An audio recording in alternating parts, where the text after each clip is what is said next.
അതായത് നമ്മൾ വളർന്നു വന്ന സാഹചര്യങ്ങൾ നമ്മളുടെ ലൈഫിനെ പലതരത്തിലും ബാധിക്കും. നമ്മളിപ്പോൾ ഒരു മീഡിയോക്കർ, അതായത് പാവപ്പെട്ട ഒരു സെറ്റപ്പിൽ നിന്ന് വളർന്ന് വലുതേക്ക് വരുമ്പോൾ നമ്മൾ പഠിച്ചു വരുന്ന കുറേ കാര്യങ്ങളുണ്ട്.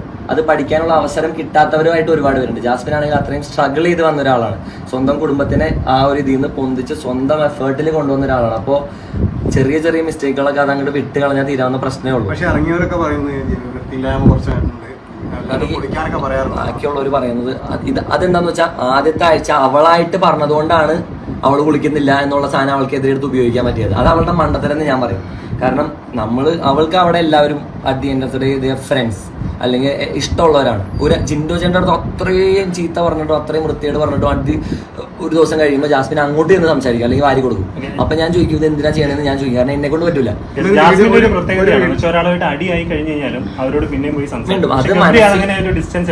എനിക്ക് അഭിനയിക്കാൻ അറിഞ്ഞൂടെ. എന്റെ ഉള്ളിലുള്ള സാധനം പോയാൽ മാത്രമേ ഞാൻ നോർമലായിട്ട് പെരുമാറുള്ളൂ. പഞ്ചബയായിട്ട് ഞാൻ ലാസ്റ്റ് ദിവസം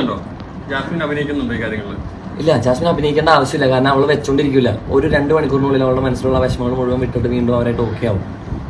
ഒരു വീഡിയോ വൈറലായിട്ടുണ്ടായിരുന്നു, ജാസ്മിൻ കാലിന് കടിച്ചിട്ട്. എനിക്ക് ഞാൻ കണ്ടിട്ടില്ല. അത് ഭയങ്കരമായിട്ട് ഒരു ഈ വൃത്തിന്റെ കേസിലൊക്കെ ഇതായിട്ടുണ്ടായിരുന്നു. അതൊക്കെ എനിക്ക് അറിഞ്ഞൂടാ. അത് ബിഗ് ബോസിന്റെ ഓഡീഷൻസ് പലതരത്തിലുള്ള വിമർശനങ്ങൾ പുറത്ത് നടക്കുന്നുണ്ട്. ഓഡീഷൻസ് പല പൈസ മേടിച്ചിട്ട് അതേപോലെ അങ്ങനത്തുള്ള വിമർശനങ്ങൾ നടക്കുന്നുണ്ട്. ഞാൻ ഗബ്രിയുടെ ഓഡീഷൻ എങ്ങനെയായിരുന്നു? എന്നെ ആദ്യം വിളിച്ചു, ഞാൻ പറഞ്ഞു ഞാൻ ഇല്ല എന്ന് പറഞ്ഞു. അത് കഴിഞ്ഞ് പിറ്റേ ദിവസം ഞാൻ വിളിച്ചിട്ട് പറഞ്ഞു ചേട്ടാ ഞാൻ വിളിച്ചതല്ലേ, എന്തായാലും ഓഡിഷന് വരാം എന്ന് പറഞ്ഞു. ഓഡിഷൻ അറ്റൻഡ് ചെയ്തു. ഒരു സൂം കോളായിരുന്നു. സൂം കോൾ കഴിഞ്ഞു. രണ്ടാമത്തെ അവരുടെ ഓഫീസിലായിരുന്നു ഓഡിഷൻ, ലൈവ് ഓഡിഷൻ. അതിന്റെ വീഡിയോ ആണ് അന്ന് ക്ലിപ്പായിട്ട് ഒരു എപ്പിസോഡിൽ കാണിച്ചായിരുന്നു. ഈ സാഹചര്യങ്ങളൊക്കെ അനുകൂലമായിരുന്നു. അത് മാത്രമേ ഉണ്ടായിട്ടുള്ളൂ ഓഡിഷൻസ് ആയിട്ട്, വേറെ അങ്ങനെ ഒന്നും. ജാസ്മിനുമായിട്ടുള്ള സാഹചര്യങ്ങളൊക്കെ അനുകൂലമായിരുന്നെങ്കിൽ ഇപ്പോൾ വീട്ടുകാർ അങ്ങനെ പലരെയും നമ്മൾ വിളിക്കും, ഒരു പ്രണയം എന്നുള്ളൊരു സാധനം ഉണ്ടാകുമായിരുന്നു. അവിടെ ചോദിക്കും.